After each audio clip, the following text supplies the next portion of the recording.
Okay, we're going to pick up with the revolved or reverse postures. So these may take a little bit longer to get through. Hopefully we can get through the next three. We'll start with Parivrtta Trikonasana, which is revolved or reverse triangle. Again, having a block handy is a good idea.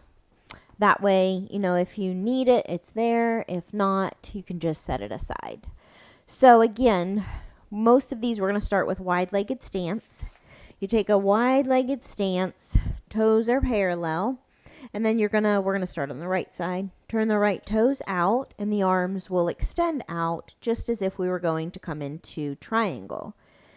The difference being, instead of reaching forward here like we would have with Utthita Trikonasana, we're going to revolve the body. So essentially, instead of reaching with that right hand, which we would have done with the regular triangle, you're going to be reaching with the opposite. The back hand will be coming around doing the reaching. So it's a good idea if you're going to be doing any of the revolved or reversed postures in class that, you do a pretty good warm up, especially twisting and getting that spine open for your students or for your own practice.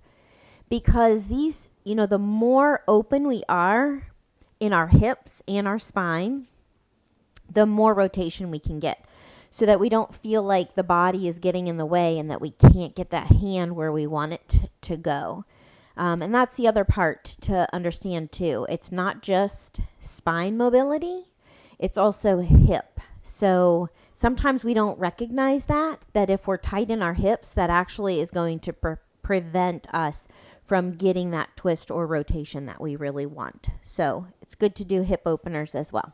Okay, so wide stance, right toe points out, arms extend out. Take a nice deep breath in.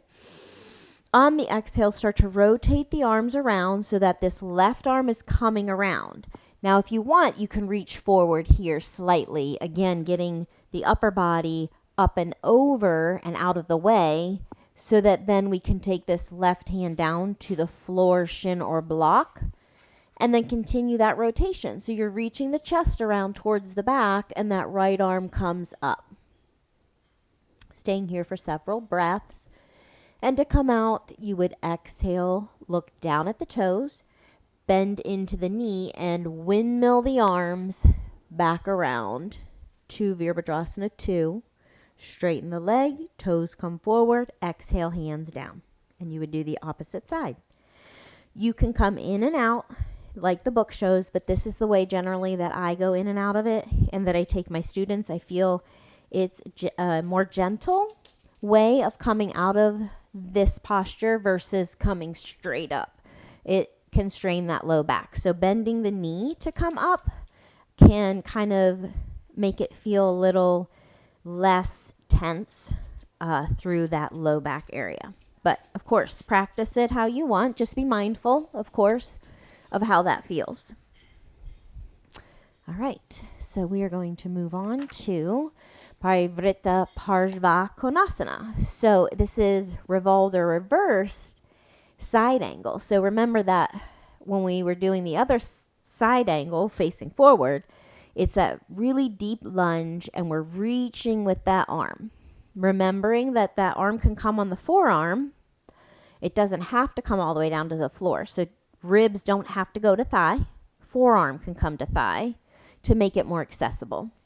But now we're going to add a rotation in, or a revolve, and it kind of increases the intensity of this posture. So again, it's about kind of getting that upper body out of the way so that we can get that rotation. And because this is such a deep lunge, whoa, almost went backwards. Because it's such a deep lunge, again, it's going to add another element to this posture that can create some challenges for some people. So warming up the hips and the spine is helpful. Starting like we did before, wide-legged stance, toes are parallel. Arms are going to come out, that right toe points out. So we're going to start to rotate around just like we did, but we're going to bend into this knee like we would for Virabhadrasana 2. Then go ahead and rotate around. Start to deepen this bend. As you're rotating, left arm bends and comes towards the outside of the right leg. This helps to kind of get that spine twisting even deeper. Then you can go ahead and take the hand, I want my block up, down to the block. As this arm comes up or back. And to come out, exhale, look down at the toes, windmill back up into Virabhadrasana 2. Straighten the leg, toes forward, hands down. So, understand that as you're rotating, taking that elbow to the outside of the thigh can really help us create more room with the elbow pressing against the leg first in this lunge. Then go ahead and take that hand down. You don't have to do it that way, but it is helpful. And understanding, even with the revolved, you don't have to take that arm to the outside of the thigh. So from here, take a wide stance, right toe points out, inhale, arms up. Exhale, bend into that right knee, start to rotate the body to the right. Bending the left arm, take the forearm to the thigh. Right arm can come up, reach back, or come up and over that ear. Chest is reaching towards the back wall. Exhale, look down at the toes. Inhale, windmill up, Virabhadrasana 2. Straighten the leg, toes forward. Exhale, hands down. So again, remembering that forearm can still come to the thigh just like we did when the chest faces forward.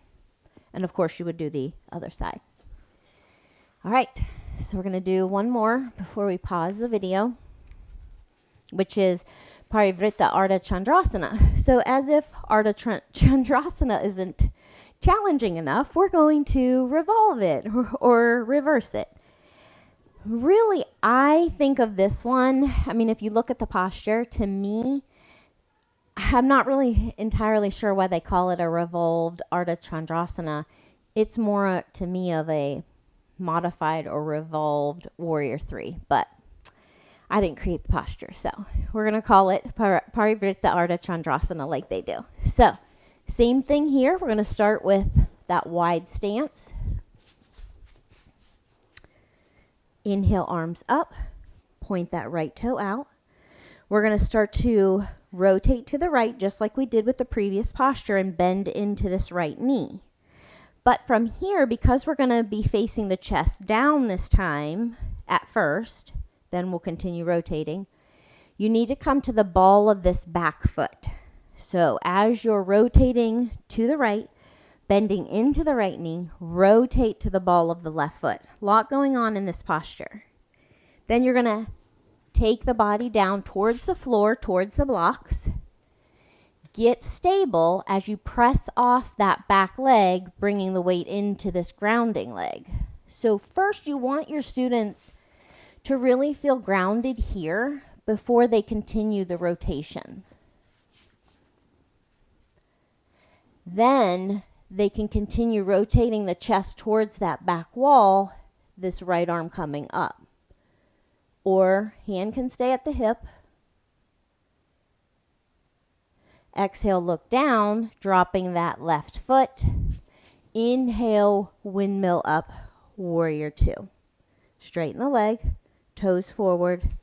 Exhale, hands down. So, taking it slow as you come into this one, because there is a lot more going on even than the previous two, which already had a lot going on. So understand, take your time as you're taking the students in and out. There's no rush. Letting them know they can pause wherever they want. So as they came here with the hands down, similar to a Warrior 3, they could stay right here. There is no need for them to continue rotating that chest towards the back wall if they don't want. But for students who may want to, of course, giving them that option of rotating the chest to the back wall. And then coming out, dropping that foot, bending into the knee, inhaling up. And again, because they're coming in and out from so low, just like we did with extended side angle, they can use the hands here to help press up. It's okay to use other parts of the body to help ourselves come in and out of postures. So use that where you need to. Use those signals and cues and reminders too, to let them know. They may not know, especially if they're new, that it's okay to press off that leg gently, engaging the core, always making sure other parts of the body are assisting us. That way that keeps injuries to a minimum, keeps the potential for injuries to a minimum. So engaging core is crucial in all of these postures.